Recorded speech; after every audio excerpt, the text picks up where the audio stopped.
Hello बच्चों, एक बार आपका फिर से स्वागत है एसबी पब्लिक इंटरमीडिएट कॉलेज द्वारा आयोजित ऑनलाइन कक्षा में।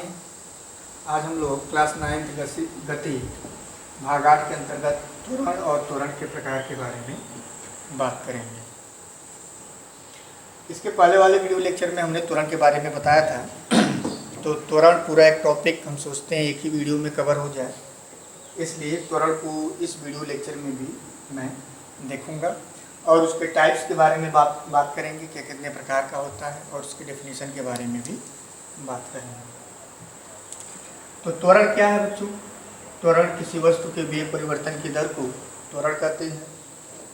त्वरण किसी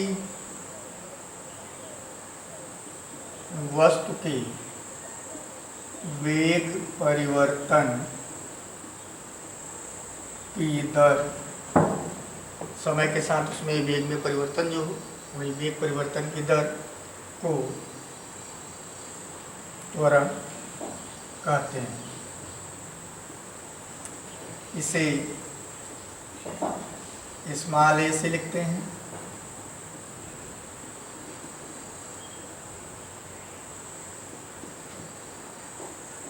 यह सदिश राशि है।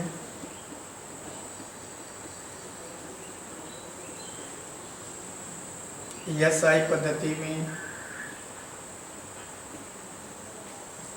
इसके लिए एक फार्मूला बना लें। त्वरण बराबर वेग परिवर्तन बटे समयांतर।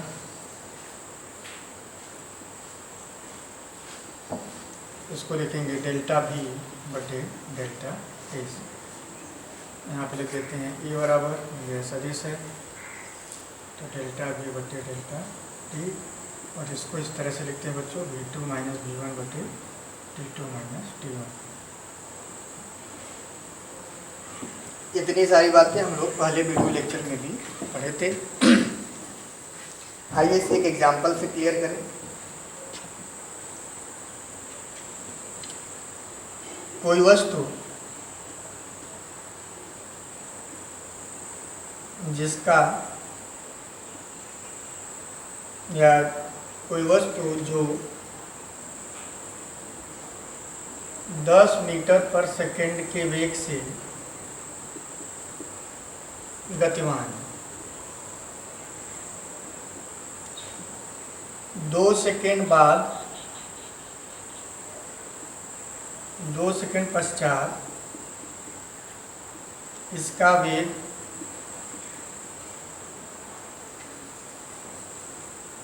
लिख देते हैं 18 मीटर पर सेकंड हो जाता है।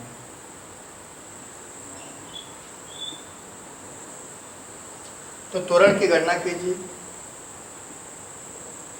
तो त्वरण की गणना करिए। गणना कीजिए। 10 मीटर पर सेकंड के वेग से गतिमान है वस्तु, 2 सेकंड बाद उसका वेग हो जाता है 18 मीटर पर सेकंड। तो वेग में परिवर्तन हुआ, समय के साथ वेग क्या हुआ, बदल गया। तो त्वरण बराबर वेग परिवर्तन बटे समयांतर। वेग परिवर्तन बटे समयांतर V2 माइनस V1 बटे T2 minus T1। V2 minus V1 क्या है बच्चों? V2 बाद वाला वेग, V1 पहले वाला वेग। तो हमें मालूम है, जहाँ लिख देंगे V1 जो प्रारंभिक वेग है, V1 मतलब पहले वाला, तो 10 मीटर पर सेकंड है। V2 18 मीटर पर सेकंड है। टाइम 2 सेकंड पश्चात, तो 0 से 2 की बात हुई होगी, तो प्रारंभिक समय 0 लेंगे और अंतिम समय 2 सेकंड लेकर इन सभी वैल्यू को फार्मूले में रख देंगे तो हमें त्वरण पता चल जाएगा। तो त्वरण ए बराबर V2 माइनस V1। V2 कितना है? 18 है। V1 कितना है? 10 है। T2 कितना है?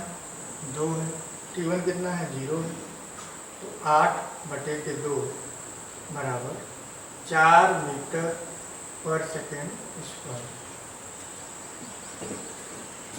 मात्रक यहाँ से बात करें, SI पद्धति में इसका मात्रक एक कल बात किए थे, इसलिए इसको हम बहुत ज़्यादा इस पर उतना हम फोकस नहीं कर रहे हैं, क्योंकि कल का ये टॉपिक सब पढ़ाया गया है। SI पद्धति में मात्रक मीटर पर सेकेंड स्क्वायर होता है, इसलिए वहाँ पर मात्रक हम लोग, यहाँ मीटर पर सेकेंड है, समय भी सेकेंड में है, तो इसका मात्रक मीटर पर सेकेंड स्क्वायर होगा। तो इस तरह से बच्चों हम लोग त्वरण की गणना करते हैं, वेग में परिवर्तन बटे समयांतर करके। वेग में परिवर्तन दिया होगा आपके न्यूमेरिकल में कि इतने समय के बाद वेग इतने से इतना हो गया, तो इसमें त्वरण की गणना कीजिए। एक एग्जाम्पल से हमने इसको क्लियर कर लिया। अब हम त्वरण के प्रकार के बारे में बात करेंगे कि त्वरण कितने प्रकार का होता है। तो त्वरण मुख्यतः 2 प्रकार का होता है बच्चों, एक समान त्वरण और असमान त्वरण। तो इसके टाइप्स के बारे में अलग अलग एग्जाम्पल्स के साथ इसको क्लियर करते हैं। आइए लिखते हैं।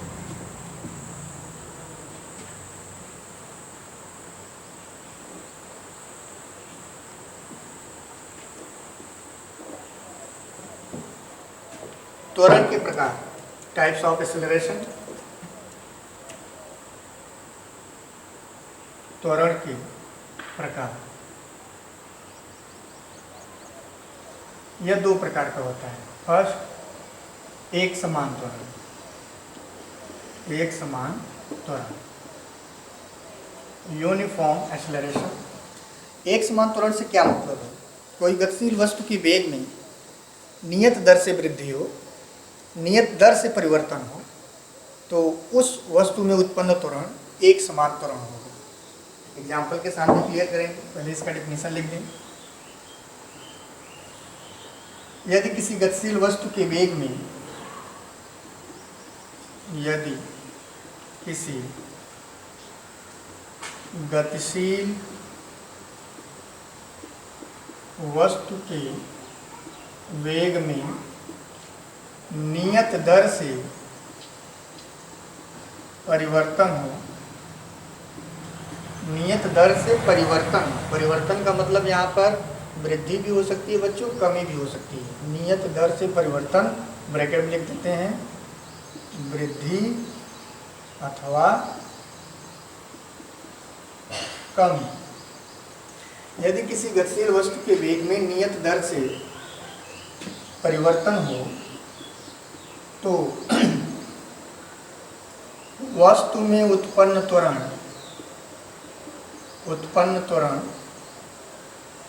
एक समान त्वरण कहलाता है। एक समान त्वरण कहलाता है।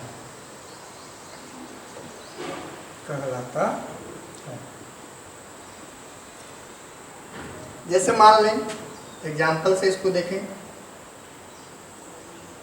कि कोई गतिशील वस्तु है जिसका वेग समय के साथ 1 second, 2 second, 3 second, 4 second, 5 metre पर सेकेंड,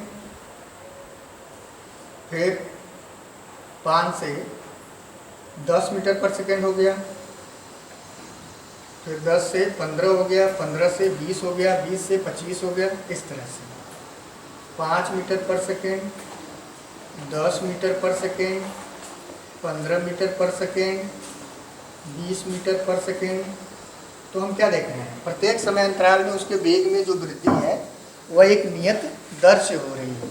यहाँ पर जो त्वरण उत्पन्न होगा वह एक समान त्वरण होगा, लेकिन उसमें भी एक टाइप कहेंगे बच्चों कि वेग यदि बढ़ रही हो, वेग में वृद्धि हो रही हो, तो त्वरण एक समान धनात्मक त्वरण होगा। त्वरण क्या होगा? एक समान धनात्मक त्वरण होगा। यहाँ पर जो त्वरण उत्पन्न होगा वह त्वरण एक समान धनात्मक त्वरण होगा।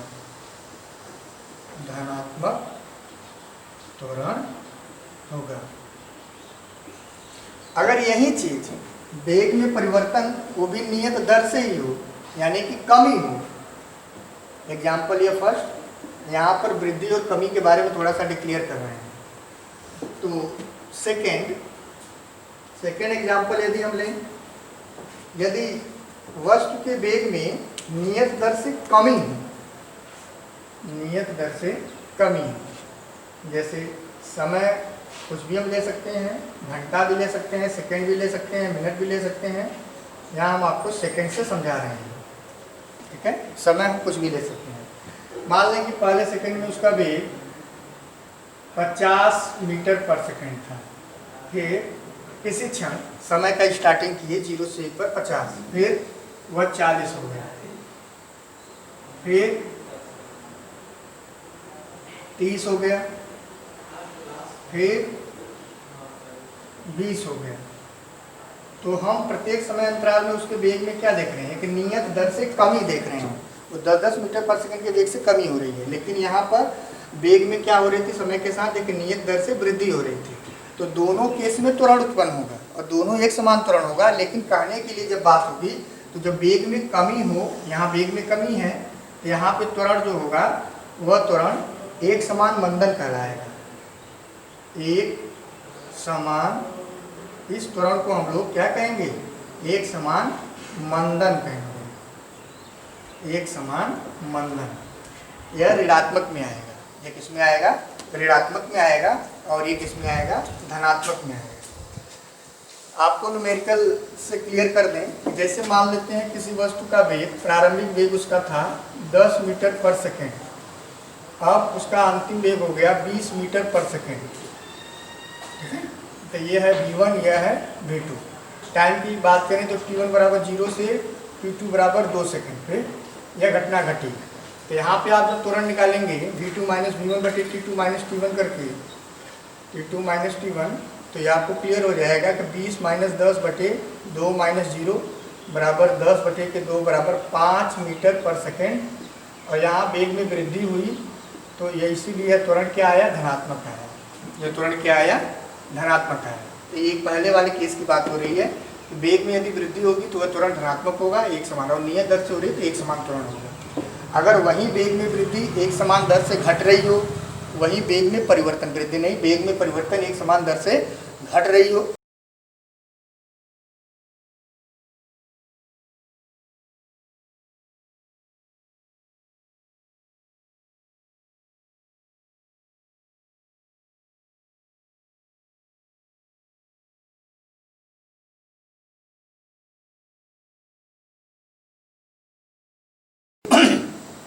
परिवर्तन हो रही हो, लेकिन वेग उसका एक समान दर से क्या हो रहा, घट रहा हो, तब वह एक समान मंदन कहलाएगा। उस वस्तु में जो त्वरण उत्पन्न होगा उस हम एक समान मंदन कहेंगे। जैसे गाड़ी चल रही है और ब्रेक लगा दें, तो ब्रेक लगाने पर उसका वेग कॉन्स्टेंटली क्या होगी, डिक्रीज होगी, धीरे धीरे उसका वेग घटेगा, और एक समान दर से वेग घटने के कारण वहाँ पे जो त्वरण उत्पन्न होगा वह एक समान मंदन कहलाएगा, वह ऋणात्मक त्वरण होगा। वह वेग में वृद्धि न होने के कारण वेग में क्या हो रही, कमी, इसलिए वह एक समान मंदन होगा। यदि आप गाड़ी पे चल रहे हैं, कोई भी गाड़ी है, तो आप एक्सेलरेटर उसका जब इंक्रीज करते हैं तो गाड़ी का वेग क्या होता है, क्रमशः बढ़ता जाता है। तो वेग में वृद्धि होने के कारण वहाँ पे त्वरण क्या होगा, धनात्मक होगा। यदि वेग में नियत दर से वृद्धि हो रही है तब वह त्वरण एक समान धनात्मक त्वरण होगा। बात क्लियर होनी चाहिए।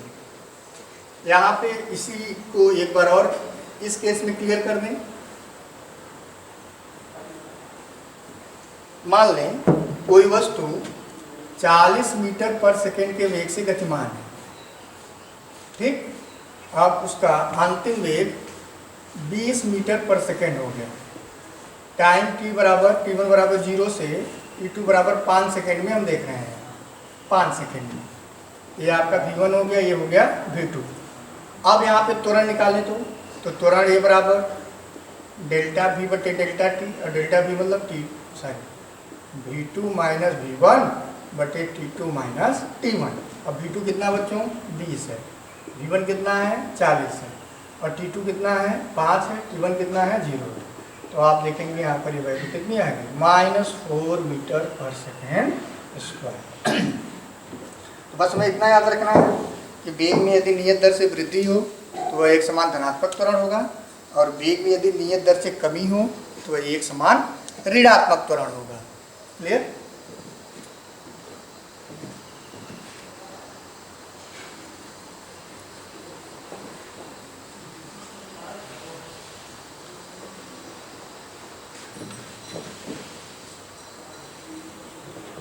सेकंड बात करते हैं इसमें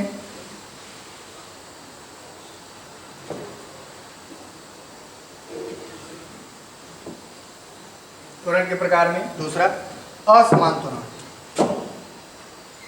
असमान त्वरण, यदि किसी वस्तु के वेग में नियत दर से परिवर्तन न हो, नियत दर से परिवर्तन न हो, तो वस्तु में उत्पन्न त्वरण असमान त्वरण या परिवर्ती त्वरण कहलाता है। यदि किसी गतिशील वस्तु में, वस्तु के वेग में, वस्तु के वेग में नियत दर से परिवर्तन न हो या असमान दर से परिवर्तन हो, ऐसे भी लिख सकते हैं आप, ऐसे भी लिख सकते हैं। नियत दर से परिवर्तन न हो तो वस्तु में उत्पन्न त्वरण असमान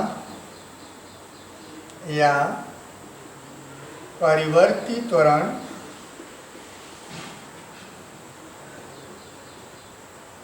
होगा। जैसे आप समझ लीजिए,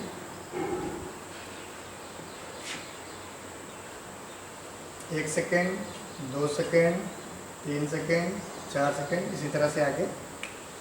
तो 1 सेकेंड पे देखें तो मान लेते किसी वस्तु का भी 10 मीटर पर सेकेंड है, फिर वो 12 मीटर पर सेकेंड हो गया, फिर वह 15 मीटर पर सेकेंड हो जाता है, फिर वह 17 मीटर पर सेकेंड हो जाता है। तो यहाँ पर हम क्या देख रहे हैं, वेग में नियत दर से वृद्धि नहीं हो रही है। यहाँ पर 10 से 12, फिर 12 से 15, फिर 15 से 17, तो कभी वो ज़्यादा वृद्धि हो रही है, कभी वो कम वृद्धि हो रही है। तो वृद्धि भी जरूरी नहीं है कि वह एक समान रूप से वृद्धि ही हो। मतलब कहने का ये है तात्पर्य कि वेग में परिवर्तन नियत दर से न होना है, यानी कि वेग में परिवर्तन जो हो भी रहा है वो बढ़ते हुए क्रम में, लेकिन एक समान रूप से नहीं हो रहा है। वो घट भी सकता है, बढ़ भी सकता है। इस तरह से भी क्लियर कर सकते हैं इसे। जैसे कोई वस्तु है, वह प्रारंभ में 10 मीटर पर सेकेंड के वेग से चल रही है, फिर 8 मीटर पर सेकेंड के वेग से हो गई, फिर 15 मीटर पर सेकेंड के वेग से हो जाती है, फिर 10 मीटर पर सेकेंड के वेग से पुनः हो जाती है। तो हम क्या देख रहे हैं कि वेग घट भी रहा है, बढ़ भी रहा है, मतलब उसके वेग में परिवर्तन एक समान दर से नहीं है। तो इस केस में जो त्वरण उत्पन्न होगा बच्चों, इसी त्वरण को हम लोग क्या कहेंगे, असमान या परिवर्ती त्वरण कहेंगे। बात क्लियर होनी चाहिए। यह भी दो तरह से हो सकता है। असमान त्वरण भी धनात्मक हो सकता है और मंदन भी, एक समान त्वरण, उसको हम एक समान तो नहीं कहेंगे, लेकिन धनात्मक और ऋणात्मक कह सकते हैं। जो परिवर्ती त्वरण है वह भी धनात्मक और ऋणात्मक हो सकता है, लेकिन वह एक समान नहीं होगा। मतलब हमेशा वह समय के साथ नियत हो, ऐसा नहीं होगा। जैसे यहाँ इस केस में देखें कि 10 से 8, 8 से 15, 15 से 10 हो रहा है, तो वेग कभी घट रहा है, कभी बढ़ रहा है। तो यहाँ पर वह प्लस भी आएगा, माइनस भी आएगा। अलग अलग समय अंतराल में, अलग अलग टाइम इंटरवल में अगर हम देखें तो यह पॉजिटिव नेगेटिव दोनों आएगा। तो इस केस में हम इसे, और वेग में जो परिवर्तन है वह नियत दर से नहीं हो रहा है, तो यहाँ पर जो भी त्वरण उत्पन्न होगा उसे हम परिवर्ती त्वरण कहेंगे। क्या कहेंगे, परिवर्ती त्वरण कहेंगे या असमान त्वरण कहेंगे। एक समान त्वरण में वेग में नियत दर से कमी हो या नियत दर से वृद्धि हो, तब वह एक समान धनात्मक त्वरण और एक समान मंदन कहलाएगा। बात क्लियर होनी चाहिए, एकदम मैंने इसको लिख के इसको क्लियर किया है। और असमान त्वरण में वेग जैसे बढ़ रहा है लेकिन नियत दर से नहीं बढ़ रहा है, वेग घट रहा है लेकिन नियत दर से नहीं घट रहा है। ये चीज़ हमें ध्यान देना है कि वेग में परिवर्तन नियत दर से ना हो तो वह असमान त्वरण हो जाए, और वेग में परिवर्तन यदि नियत दर से हो, चाहे वह कमी हो या वृद्धि हो, तब वह एक समान त्वरण होगा। और वृद्धि हो जाएगी तो वह एक समान धनात्मक हो जाएगा, और यदि कमी होगी तो वह एक समान मंदन होगा। जैसे एक एग्जाम्पल और क्लियर कर लें, आप किसी वस्तु को जब नीचे से ऊपर की ओर फेंकते हैं ऊर्ध्वाधर, तो उसके वेग में क्रमशः धीरे धीरे क्या होती है, डिक्रीमेंट, उसका वेग धीरे धीरे घटता है, तो वह नियत दर से घटता है। यहाँ पर जो त्वरण उत्पन्न होगा वह क्या होगा, एक समान मंदन होगा। और यदि वो उसी वस्तु को हम नियत दर से उसको किसी एक फिक्स ऊंचाई से ले जाकर स्वतंत्र रूप से छोड़ दें, तो वह उसका वेग धीरे धीरे क्या होगा, बढ़ने लगेगा। तो उसके वेग में धीरे धीरे क्या होगी, एक नियत दर से वृद्धि होगी, जिसके कारण वहाँ पर एक समान धनात्मक त्वरण उत्पन्न होगा, और उस त्वरण को हम लोग गुरुत्वीय त्वरण कहते हैं। कौन सा त्वरण, गुरुत्वीय त्वरण। ऊर्ध्व के केस में अभी ये जितनी भी बातें पढ़ रहे थे हम लोग क्षैतिज पर, जो रेखीय गति में बात कर रहे थे, क्षैतिज तल में, इसी तरह से ऊर्ध्व में भी बात कर सकते हैं। फिर से क्लियर करेंगे, अगर किसी वस्तु को हम पृथ्वी से ऊपर की ओर फेंकें तो उसके वेग में धीरे धीरे क्या होगी, कमी होगी, और एक समान दर से कमी होगी, इसलिए वहाँ पर जो त्वरण उत्पन्न होगा वो एक समान मंदन होगा।